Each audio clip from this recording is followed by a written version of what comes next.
Hi friends, कैसे हो आप सब।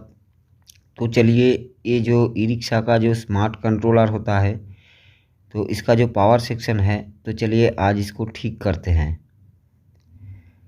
तो पहले देखिए, जो इसमें मॉसफेट लगा हुआ रहता है, इसके सिर्फ ड्रेन में ही वोल्टेज है, गेट और सोर्स में इसका वोल्टेज नहीं है। और ये कैसे काम करता है मैं आपको दिखा भी दूंगा। ज़रा ध्यान से देखिएगा। हमारा जो ये कॉइल है, तो इसका देखिए, यहाँ से ये 48 हमारा इन होता है और दूसरा वाला पिन से आउटपुट होता है। और ऊपर का जो 3 4 नंबर पिन है, तो उसमें देखिए वो सोर्स से जुड़ा हुआ रहता है। तो किसी में मतलब ऊपर वाला जो 2 पिन है उसमें वोल्टेज नहीं है। तो चलिए पहले एक बार इसको टेस्ट करके देखते हैं कि इसका कॉइल ठीक है या नहीं। तो ऊपर से हम ले लेते हैं पहले 1 और 2, इसका ये कंटिन्यूटी मिलेगा, और नीचे 3 और 4। तो देखिए ये तो ठीक है और ये भी ठीक है। तो चलिए दूसरा साइड जो हमारा और 2 पिन है उसको भी चेक कर लेते हैं। तो ये कॉइल तो हमारा एकदम ठीक ही है, लेकिन इसका 14 वोल्ट आउटपुट नहीं हो रहा। तो चलिए मैं आपको दिखा देता हूँ, ज़रा ध्यान से देखिएगा। तो देखिए ये जो आईसी है, आईसी के मतलब फर्स्ट ऊपर से जो फर्स्ट वाला पिन है वहाँ से एक R101 मतलब 100 ओम्स 100 ओम्स रेजिस्टेंस जो गेट से जुड़ा हुआ रहता है। और ऊपर से 2 नंबर पिन जो है, मतलब वही से जो हमारा 14 वोल्ट बनता है। तो वो जो 6 पिन का एक आईसी रहता है, उसके दो ऊपर ऊपर साइड में 2 नंबर पिन में ये वोल्टेज आता है और इसके थ्रू ही ये आउटपुट होता है। तो चलिए, और ये जो वोल्टेज आ रहे हैं जो आईसी के पिन में, तो ये कैसे आ रहा है मैं आपको दिखा देता हूँ। और ये जो पावर सेक्शन है, इसमें आपको जेनर डायोड नहीं मिलेगा। ये विदाउट जेनर डायोड का पावर सेक्शन है।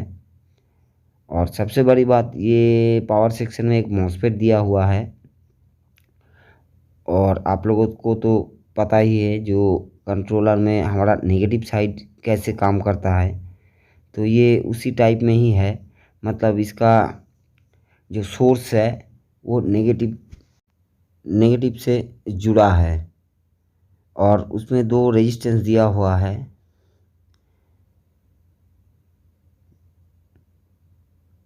तो चलिए, जो हमारा जो आईसी के पिन में जो 12 13 वोल्ट आ रहा था वो कैसे आ रहा था देखिए।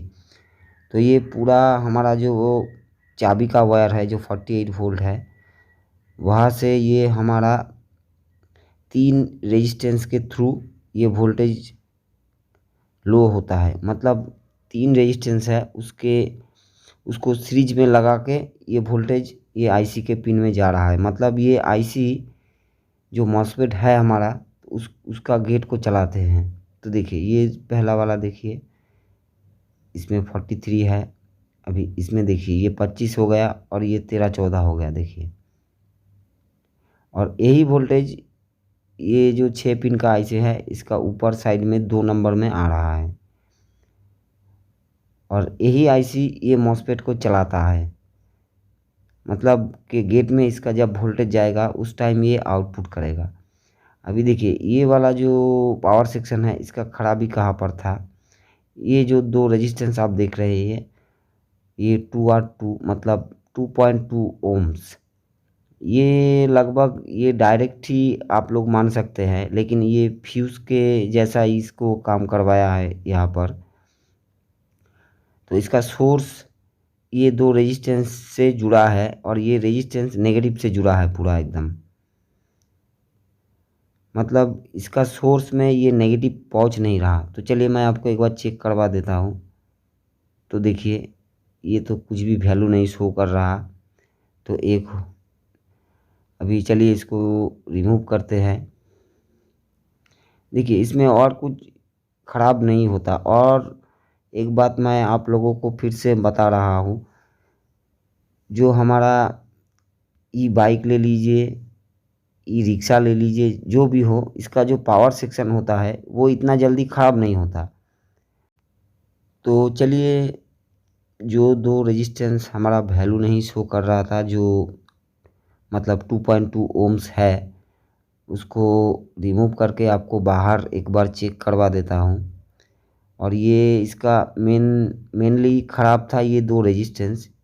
ये दो रेजिस्टेंस के थ्रू ही ये नेगेटिव मॉस्फेट के सोर्स में जा रहा था, तो वो तो नेगेटिव नहीं मिल रहा उसको। और जो 6 पिन का आईसी है उसको भी ये नेगेटिव नहीं मिल रहा था, इसलिए ये वोल्टेज इसका ज़ीरो हो गया था। तो देखिए, इसका कुछ वैल्यू नहीं आ रहा, दोनों रेजिस्टेंस का ही। एक बार मैं आपको दिखा देता हूँ अच्छे से। देखिए, ये पूरा एकदम कांटा नीचे है, मतलब इसका कोई कंटिन्यूटी नहीं आ रहा, ये ख़राब है। तो इसके जगह पर मैं 2.2 ओम्स ये दो रेजिस्टेंस को लगा के मैं आपको दिखा देता हूँ। तो देखिए, ये मैंने इसको टच किया, अभी देखिए इसका वैल्यू आ गया, ये 2 नंबर, इसका भी वैल्यू आ गया। जो दो रेजिस्टेंस हमारा लगा हुआ था वो दो खराब था हमारा, और ये खराब के वजह से इसका जो नेगेटिव सप्लाई था ये मॉस्फेट के सोर्स में नहीं जा रहा था। और ये एक स्मार्ट कंट्रोलर है, तो आप सभी से रिक्वेस्ट है, प्लीज़ अगर वीडियो अच्छा लगे तो चैनल को थोड़ा सब्सक्राइब कर दीजिएगा। तो इधर दो मॉस्फेट सॉरी इधर दो रेजिस्टेंस लगाने का कारण यही है कि अगर मान के चलिए किसी भी तरह इसका 5 या 14 वोल्ट शॉर्ट हो तो उस टाइम ये दो रेजिस्टेंस ख़राब होता है। आप लोग थोड़ा ध्यान से देखिएगा। बहुत से दादा है, मतलब इनको पता ही नहीं कि ये जो पावर सेक्शन है ये काम कैसे करता है। तो देखिए, ये जो पावर सेक्शन है ये मॉस्फेट के थ्रू चलता है, और ये मॉस्फेट को आप लोगों को तो पता ही है, जो हमारा जो मॉस्फेट का पावर मतलब ड्राइवर सेक्शन होता है, तो उसमें भी ये गेट को चलाने के लिए ड्राइवर सेक्शन है। और ये जो मॉस्फेट है इसको चलाने के लिए जो देखिएगा, ये 6 पिन का जो आईसी है, ये 6 पिन का आईसी इसको चलाता है। और आप सभी को तो पता ही है, मॉस्फेट के गेट में अगर वोल्टेज जाएगा तो उस टाइम में ये आउटपुट करेगा। तो नॉर्मली आपको पता चल गया कि ये कैसे काम करता है। और ये पावर सेक्शन बहुत ही अच्छा है, जल्दी ख़राब नहीं होता। और जब ख़राब होता है इसमें छोटा मोटा कुछ इशू रहता है। मान के चलिए इसका जो 6 पिन का आईसी है, तो ये जब शॉर्ट होता है तो जो 3 रेजिस्टेंस के थ्रू जो वोल्टेज आ रहा था उसका ऊपर वाला 2 नंबर पिन में, तो वो ड्रॉप हो जाएगा, वो नॉर्मली आपको पता चल जाएगा। अभी देखिए हमारा 14 वोल्ट बन गया, और दो रेजिस्टेंस हमारा ख़राब था।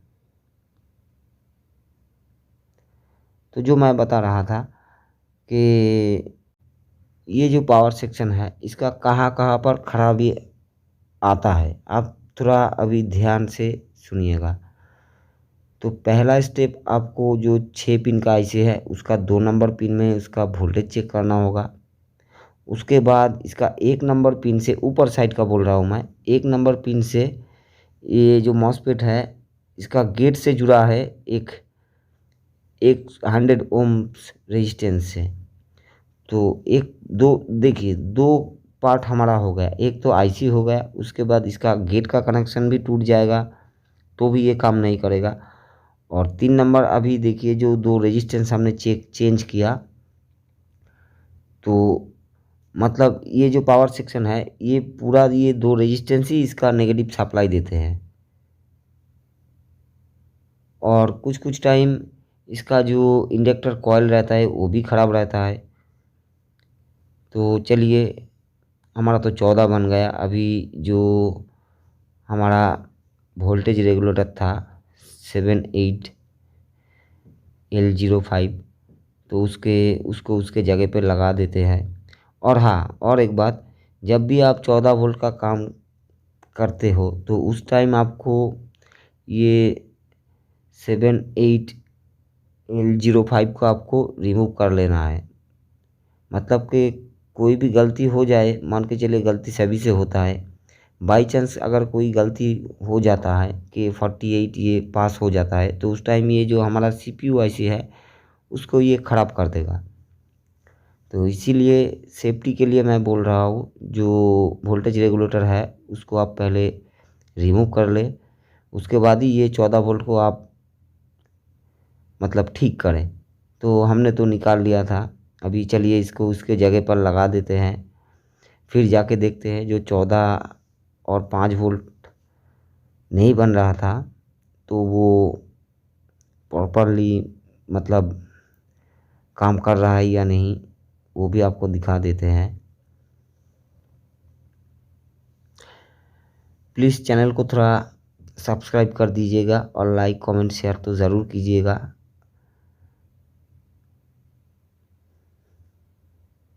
अभी थोड़ा इसको थिनर से सफाई कर लेते हैं।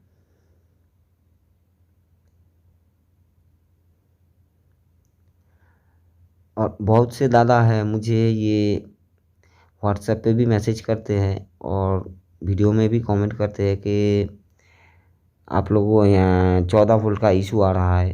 तो प्लीज़ उन सभी से मैं बोलना चाहता हूँ, प्लीज़ इस वीडियो को एक बार देख लीजिए और जो जो मैंने कंपोनेंट्स चेक करने के लिए बोला है वो एक बार चेक कीजिए अच्छे से। ये आपका 14 वोल्ट बन जाएगा, 100% बन जाएगा। तो ये 15 और ये 4.9।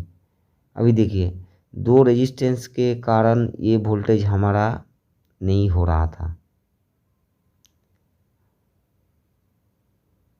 तो 15 भी है।